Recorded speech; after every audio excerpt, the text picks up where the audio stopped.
Hay said it would never happen. They said he was too powerful, too untouchable, too legendary to fall. But now, as the courtroom silence deepens and the final chapters unfold, it feels like the empire that Diddy built over decades is cracking from within. The prosecution opened its closing arguments not but with fire. They laid out a story designed to cut through every excuse, every distraction, and every high-priced defense strategy, and that story began not with Cassie as many expected, but with a woman known only as Jane.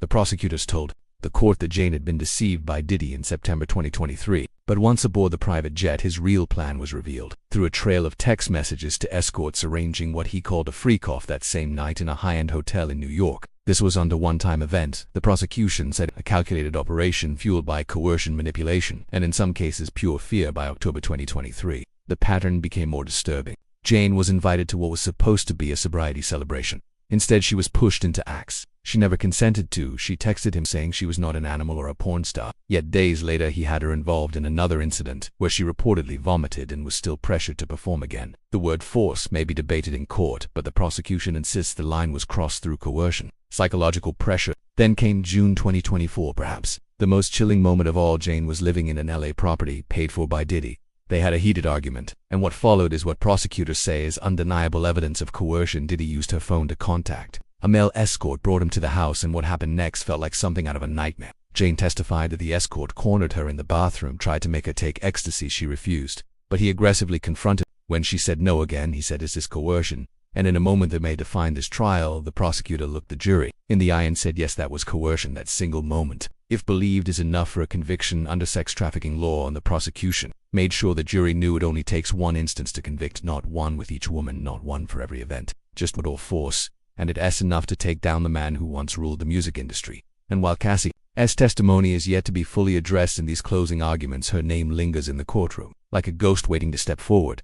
But the prosecution was undone. They shifted the focus to the bigger picture, to racketeering. They painted a picture of Diddy not as a lone predator, but as the kingpin of a criminal enterprise in operation with lieutenants and loyal enablers. They spoke about the structure, the roles, and the intentions behind each action, and how everything fed into a larger, darker purpose. They reminded the jury of Diddy's own words: his ego-driven, carried out his orders, including sourcing drugs for free-coughs, where victims would be manipulated, intoxicated into submission. Drug distribution was a major pillar of this racketeering case. They had testimony even from people still loyal to Diddy, who admitted they were tasked with getting ecstasy and other drugs and bringing them to these free-coughs. The prosecution argued that it doesn't matter. What mattered was that he was acquiring them and handing them off to be used in illegal, coerced situations that made it drug distribution in the eyes of the law. They added another explosive claim involving rapper Kid Cudi. While they couldn't provide direct evidence that Diddy orchestrated the alleged car bombing, they told the jury to connect the dots, to look at the timing, the threats, and the pattern. And then there was the chilling kidnapping allegation involving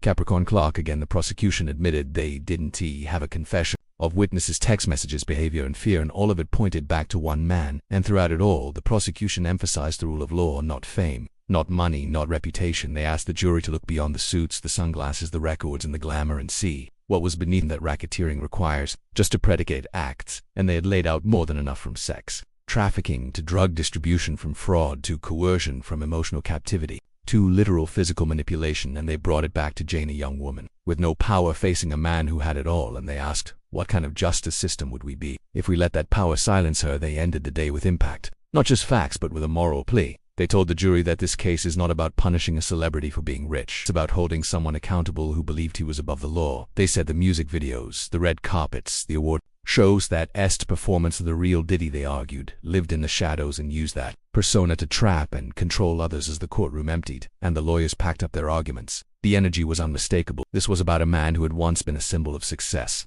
now standing at the edge of legal destruction. And what the jury decides next could change not only his life, but how justice deals with the powerful when the cameras are off. And the victims finally speak. They thought they had seen the worst. But part two of the prosecution's closing arguments hit harder, deeper, and more personal, as if they were saving the most devastating cards for last. The courtroom was tensed, the air thick with anticipation, because now it was Cassie's turn. Her story, long speculated and often whispered about, was now laid out, piece by piece, in a way that made even the most skeptical observers pause and listen. The prosecution began by reminding the jury that Cassie had once been the rising star under Diddy's mentorship.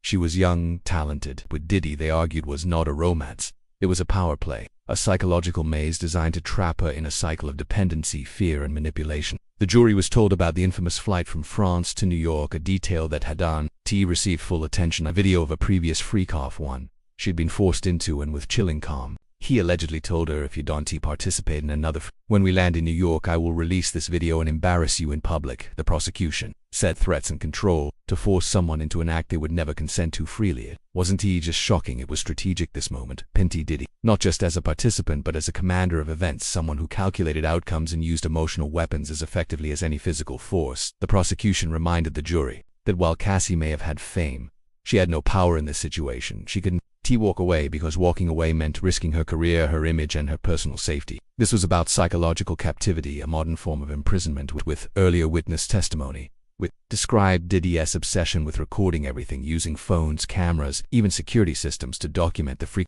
This wasn't for personal memories. The prosecution suggested it was insurance, leverage, control tools that could be used to silence women who might speak out, and that of control extended far beyond Cassie and Jane. They reminded the jury of other witnesses, anonymous and named, who told the same kind of story, different dates, different hotels, but always the same power structure, the same intimidation tactics, and the same aftermath, silence and shame. The prosecutors then shifted back to the racketeering framework, tying all of these events into a larger organized structure. They called it a business of abuse and said Diddy was at the center of it, not operating alone but surrounded by loyalists, assistants, security guards, and personal friends who carried out his orders, some out of loyalty, others out of fear, but all part of what the prosecution painted as a criminal enterprise. They described in detail how drugs were acquired, handed off, and administered during these freak-offs. Ecstasy was the common choice, but it wasn't just about getting high. The prosecution argued the goal was disorientation, breaking down resistance, making victims more compliant, less likely to say no, and less able to process what was happening. They cited testimony from witnesses who had never come forward before this trial, describing how these drugs were handed out like party favors, closed doors, and they brought it back to predicate acts. The government needed to prove at least to secure a racketeering conviction. By now they had listed a list that far exceeded that threshold: sex trafficking, drug distribution, fraud, coercion, possibly even kidnapping and witness tampering. And then they turned to the infamous Kid Cudi car incident, a moment that had sparked headlines, but now found its place in the courtroom narrative. The prosecution acknowledged they had no direct proof that Diddy himself planted or ordered the car bombing attempt, but they reminded the jury of threats Cudi said he received, of how the explosion happened shortly after he refused to sign with Bad Boy Records, and how other witnesses described a pattern of revenge and intimidation orchestrated by Diddy's inner circle. The jury was told that sometimes in a criminal enterprise you don't need fingerprints, you need patterns from consistent evidence. The prosecution said, look at the dots and see who connects them all. They even mentioned the testimony of a bodyguard who claimed that Diddy's team kept blackmail files on multiple women and collaborators, that files were organized and labeled, and the content ranged from videos to compromising messages that could be used if someone ever stepped out of line. This was not a man acting out of impulse. They said this was a man running an operation with systems, procedures, and objectives, and that objective was control. And as they neared the end of their closing argument, the prosecutors gave the jury one last emotional appeal. They reminded them that power protects itself, that money, fame create walls that victims feel they can never climb, but that justice exists to level those walls, to give voice to people like Cassie, like Jane, like all the others who stood in that courtroom trembling but determined. And they warned the jury not to be blinded by celebrity, not to get lost in the music videos or magazine covers, but to remember what this trial had really revealed, that behind the shades and the swagger was a man who allegedly built a hidden world of. And then they said the words that echoed in the courtroom as everyone held their breath: you only need to believe one of them. You only need to find one moment credible, one witness truthful, one act proven, and that is enough. That is justice. And with that, the prosecution rested, and now the fate of Sean Diddy Combs rested in the hands of 12 ordinary citizens, tasked with deciding whether the man who once ruled the charts had also ruled over a criminal empire. And as they left, the courtroom silence returned, but the impact of what had been laid out would not fade anytime soon, because whether guilty or not, this trial had already rewritten the legacy of one of hip-hop's biggest names, and perhaps the final nail had already been hammered in the coffin of Combs.